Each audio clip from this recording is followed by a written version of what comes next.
course. It's like I said before, your story, like I've been looking at like videos of you and your brother creating King of Pups, and like the origin story is awesome. Yeah. And people can find that though. Like, I'm sure you're sick of probably telling it, right? Like the amount of times it's like started here and went here. You have to just commit to saying it for forever, but yeah, not my favorite thing. Yeah. So my thing is, the thing that fascinates me being in business this long and what we've obviously just been talking about, what we've been through, or what we're going through still, is like, it's about 11 years that you've been running King of Pups. So since April 1st, 2010 was the first day. Okay.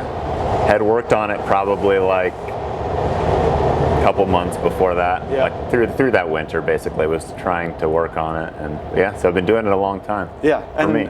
So King of Pups has survived 11 years, which most businesses, 9 out of 10 don't make 5 years, and then 9 out of 10 again don't make 10 years, and you're year 11.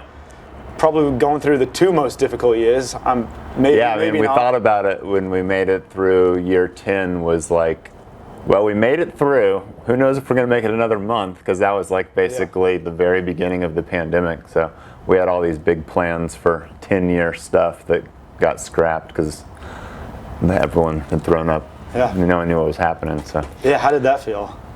I think at the moment, like, you're focused on your world, and it felt like bad. Like my wife works at the CDC, and so she was actually deployed working on it when there was 12 people that had COVID, and we had just had this. We have like a symposium every year with all of our staff, and we just had this team called Zing Train come down from Ann Arbor. We like really admire their culture and stuff, and everyone was just stoked, you know. And then nothing happened, and we're like, man, did we just waste like 13 grand, which is a lot of money to spend on training, for them to come down and do that? And my wife was like, nah, this is just, it's gonna be like a blip, like 3 weeks we'll be back at it. So you just feel like, woe is me, but after a month or 2, you realize, like, oh yeah, this is real. A little bit bigger than us, popsicle company, but yeah. And when you look back on that 11 years from being laid off to where you are now, where do you see, or where do you think the happiest moments are? And as a company, I love your unexpected moments of happiness. I mean, where are that's such an interesting question. So this doesn't really align with us ideologically very much, but it's a cheap thing that you can do for your staff. So we go on it. Until this year, last year, I guess we went on a cruise every year. Oh, cool. And so it's like basically the cheapest cruise. We get everyone on the boat. But I think those moments, like just watching the people that worked here become really good friends, like, and a lot of them don't work here, and I know they're still really good friends, and I'm friends with a lot of them, but even outside of myself, I think that like feels the best, and so I think it's creating the moments for the team, and selfishly myself. I mean, like, it would usually be around my birthday, so I'd kind of be having my buddies there, and everyone would be having fun. So that's one, like on the staff side. On the business development side, I think just when you do the rare moments when you allow yourself to take stock of kind of what it is. I mean, when I would say the starting of the business was not much bigger than myself. So it was all kind of bonus the whole way. I think we've been smart and worked really hard and all that, but when you do kind of sit back and take stock that like they're going to make 2 or 3 million pops, and those are somehow going to be sold, that's crazy. And the first idea of opening was a brick and mortar place, right? Yeah. And you said the best thing about King of Pups and the best thing for you was that you didn't have this like definitive thing of what it was yet. Right? And so you were able to adapt, and you were able to say, okay, like, which most people don't even think about, like a grease trap, right? Like most people don't even know what that means. Like, oh, you need a grease trap. And you're like, I don't even know what the hell you're talking about. And the city will come and be like, you need a grease trap. And you're like, not even making anything here. So just that alone, throwing a wrench in the works, is like, so many people sit on these business ideas, and everybody that I meet is like, I got a business idea, I got a business idea. And I'm like, until you do something with it, it's nothing, right? Yeah. So now, to adapt 11 years on is very different, right? You've got locations, and you've got rents to pay, and you've got things like that. Do you feel like you're still able to keep that mindset? Have you been able to go through this last 2 years, which is coming up on pretty much? Yeah. And be like, I have to adapt? Quick pivot was, we have always staffed every cart ourselves, and people for 10 years asked us, like, hey, can I just get a cart and go do this in my neighborhood? And we're like, nah, you'll mess it up. Like, we don't know what the magic thing we're doing is, but there's something we're doing right because it's successful and people like it for whatever reason.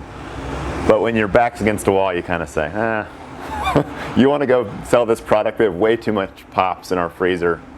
Go have at it. So we started this thing called the Neighborhood Partner Program, and with just that very simple idea that whereas Bonnaroo wasn't happening or these giant festivals, there was still like neighborhood gatherings, and that was harder to sell to from like an internal sales team. But the people that were super connected in their community, they obviously knew what was happening. So that went really well, and the light bulb kind of went off that like, maybe this is just a better way to do things. I mean, 11 years in of managing, I think I said my favorite part was like the people, and then the hardest part is the people. Like we're managing a lot of like high school, college age, like transition, and also this is like their second or third priority. So just pretty used to Saturday morning getting call outs, and then, okay, I guess I'm going to work this event. So part of like having these other people do it was like selfishly like, oh man, that would be nice to not have to worry about every single person. And one of our neighborhood partners put it well. They were like, you basically went from like you managing our kids to just us managing our own kids, because they would have their own teenagers or whatever working the business. So that's been awesome, and it's gone from a reseller program with like no support to, in January, we're rolling out a franchise program, which like franchise word is like one that I've always like, it's been like the chalkboard nails. It's like one I just don't like to hear, but I could tell that. Yeah. Like listening to you talk about franchise, because you very much, the way you described it, I think was like thoughtful about growth. I wrote that down because I like the way you said that. You were very thoughtful about how you wanted it to grow. And doing this and allowing this to happen is kind of taking your hands off a little bit, right? All we can do is curate the person, interview really well, make sure they're gonna do, but it's just like hiring. I mean, you can have a great success rate hiring, but you're gonna miss sometimes, and that's obviously really scary, but it's fun though too. I mean, like I think like you talk about being bought in and engaged, like in 2019 when things were going great, like I wasn't really integral I wasn't necessary like in the day-to-day. So I was like doing more speaking and like working on writing a book, or like things that I still want to do, but are like not directly contributing to the business existing. And then it gets ripped back to like, okay, you're now going to need to help figure this out. And that's obviously stressful, but exciting and all the things. Yeah, and that's one thing that I think about a lot, and it's one thing that like I look back on, and I think it says it on the wall right there. These are the good old days. Yeah. And I look back on opening the gym, doing everything, mopping the floors, coaching every class, getting up at 5, going to bed when it's done. You know what I mean? It's not like going to bed at the same time. When it's done, get back up, do it again. Yeah.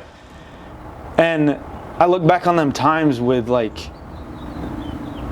that's when I really felt fulfilled, right? Is like that challenge of like, in your mind, there's a part of you that's like, maybe only I can do this. You know what I mean? Like, whew.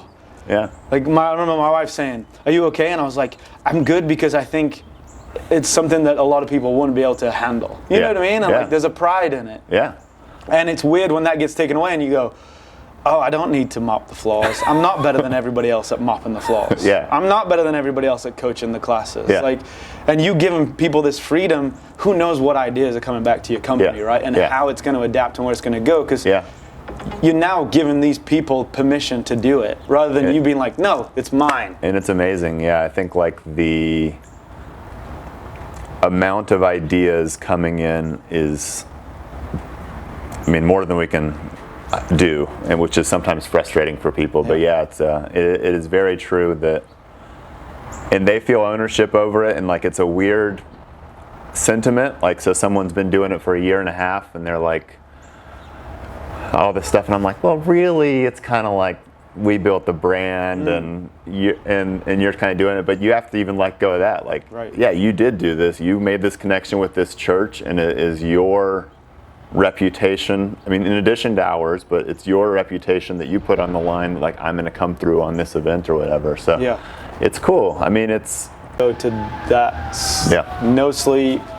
Back to where you were, and put yourself on the line, and say, all right, we're going for it. Or not. Because if you're not, and like a lot of people said no, right? A lot of people went back. Time to back out. But just like when you got laid off, when I hear your story, I think like most people are not lucky enough to get laid off. Like the best thing that happened to you when I hear your story is you getting laid off. Definitely. Like, I mean, I wish more people could get laid off to create this, right? And even if this fails, even if eventually this goes away, you don't lose what you had in these 11 years, right? It doesn't go anywhere. Yeah, I think which was pretty wise for being 24, but my thought was definitely, it was around this idea of like, I could see my life flashing before my eyes. I was working in the insurance industry, which is interesting, but isn't usually like the best stories. And I was just imagining myself like talking to my grandkids and trying to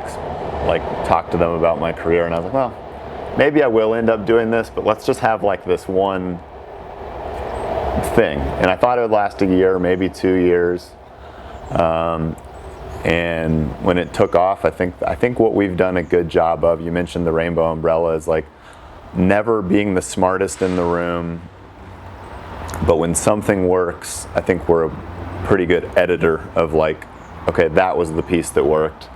Let's keep that, and let's cut the other 9 out of 10 things that we started that made no sense. And I think like even flavors, like I don't think we take as many risks as I want to anymore, but a lot of the fun stuff in the beginning was like, for the super fans at least, where they were coming out and I was like, I really got no idea how to make this, but I saw this recipe, or I tried this cocktail and it was pretty good, and they'd be like, Stephen, like, this is gross. And that was obviously a pretty easy edit, but it's like, I think all that stuff is important. Being the ability to just try stuff, not feel like you're.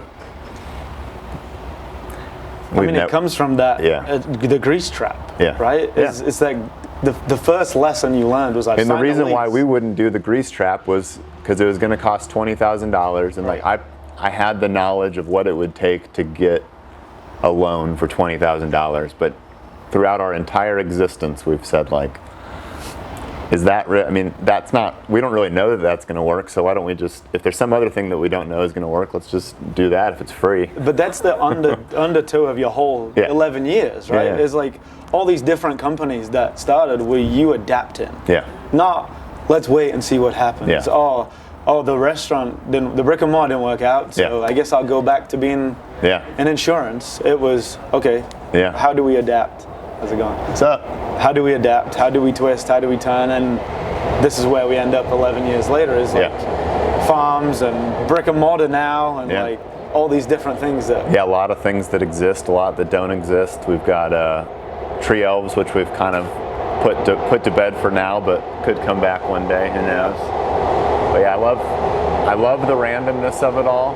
I think it keeps it fresh, and I also know through my experience now, it's also like, if the P&L metrics are what you're going for, then starting just a bunch of random businesses isn't the way to do that. It's fun though.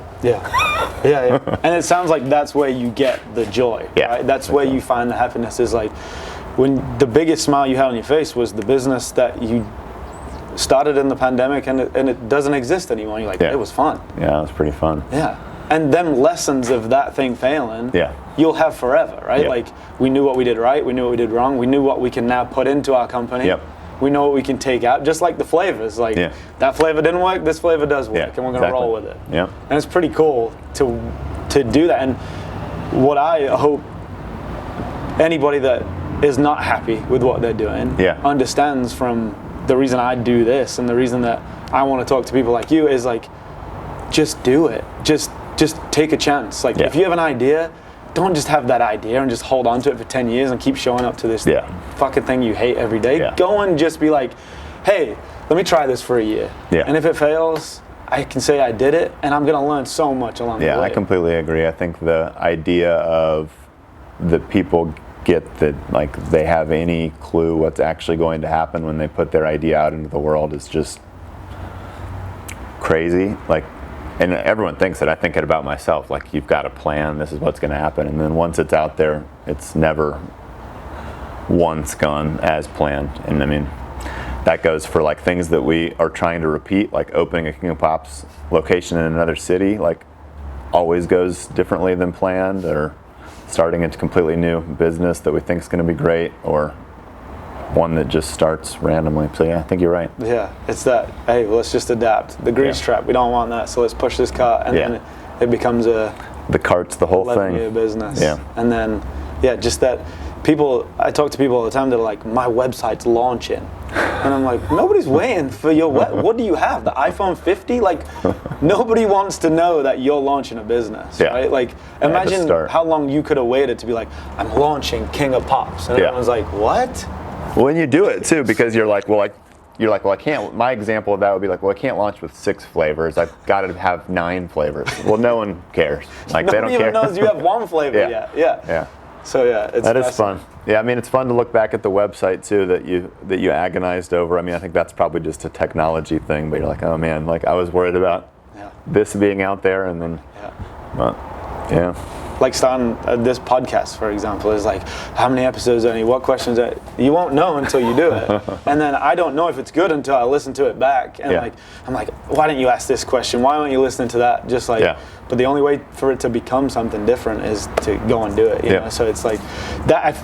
Just listening to your story, that thing that inspired me the most was like, don't wait on these ideas, right? Like, if you'd have waited any longer, and it doesn't matter where King of Pops ends up in the next 12 months, the impact that you've had, the smiles that you put on people's faces, that's where, when you go back and you look back over 10 years, you said that was the moment. It's like watching people happy on a cruise, watching people grab a popsicle, you know, and it's... Well, I appreciate that very much. I mean, I think before I was in insurance, I had a short stint as a journalist, and so I think it's a little bit, I mean, the metaphor or anecdote is of journalism on deadline in particular is like, okay, I have to have this in by 11:30 or 2 a.m. or whatever your deadline is, and it's like, it could be the best thing I've ever written or not, but like, it has to be done because it's going to be printed. And I think I've gotten good at setting deadlines for myself, like, that are real. And I think everyone just works differently. When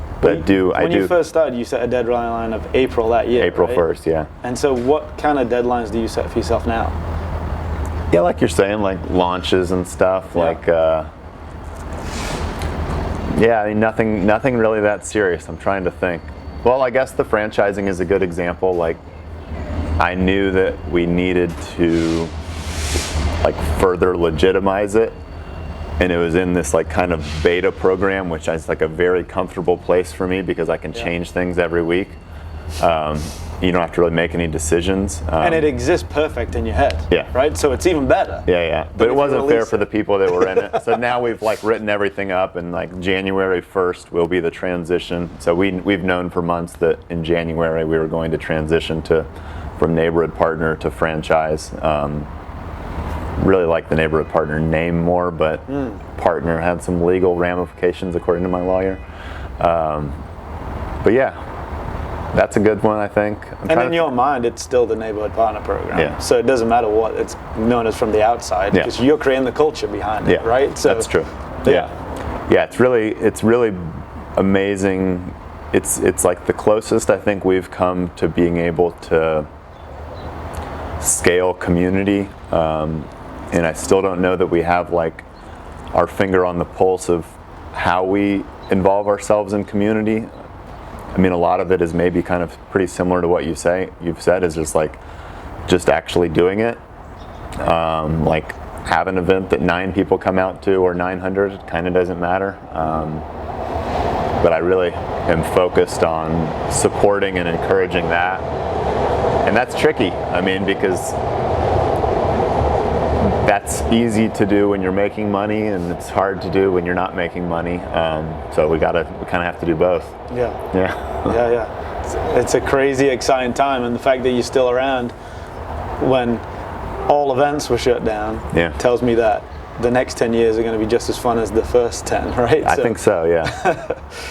Yeah, it's good to hear. It's actually just good to hear yourself say that it's fun, because when you're giving yourself this moment, like, you do realize it. And like, I'm working on a spreadsheet right now to like keep track of carts.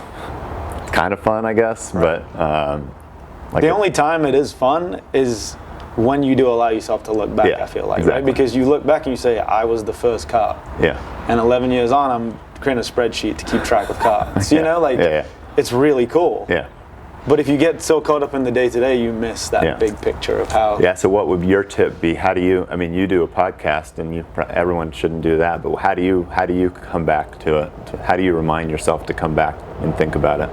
Yeah, I think it's just that daily. So over the last year, 2 years, the biggest thing I took from 5 years of being in business, and I was very proud to get into 5 years through the pandemic.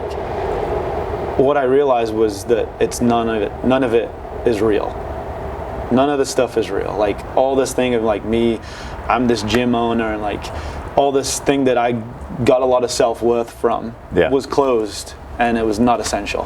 And it was, you are not essential right now. So you stay at home. Bad feeling. And that feeling was like, wow, okay, what does this mean? And it was like, it doesn't matter whether you're essential or not. I have in the gym right now, East Atlanta and Grant Park, 250 relationships that are real. Yeah. And they exist, and that's the impact. And every day I can get up and I can have an impact on 250 people. Yep.